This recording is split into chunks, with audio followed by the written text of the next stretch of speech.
அதிமுகவிற்கு மக்கள்தான் வாரிசு என்றும் அதனால்தான் கட்சியை உடைக்க பார்க்கிறார்கள் என்றும் அக்கட்சியின் பொதுச் செயலாளர் எடப்பாடி பழனிசாமி தெரிவித்துள்ளார். திண்டுக்கல் மாவட்டம் ஒட்டன்சத்திரம் பகுதியில் நடைபெற்ற பிரச்சார கூட்டத்தில் பேசிய அவர் அதிமுகவை உடைக்கும் முயற்சி நடப்பதாகவும் அதை மக்கள் துணையுடன் தவிடு பொடியாக்கவும் என்றும் தெரிவித்துள்ளார். பொன்மனச்சம்பல் புரட்சித் தலைவர் எம்ஜிஆர், இதே புரட்சித் தலைவி அம்மா மக்களுக்காக வாழ்ந்த தலைவர்கள்.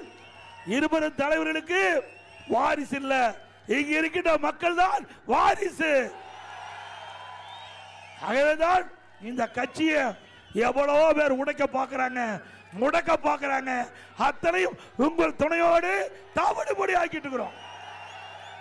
இது தொண்டர் இருந்த கட்சி, உயிரோட்டம் உள்ள கட்சி. எந்த கொம்பனாலும் உடைக்க முடியாது. அண்ணா திமுக தான் சாதாரண தொண்டன் கூட எம்எல்ஏ ஆகலாம், எம்பி ஆகலாம், அமைச்சர் ஆகலாம், முதலமைச்சரே ஆகலாம்.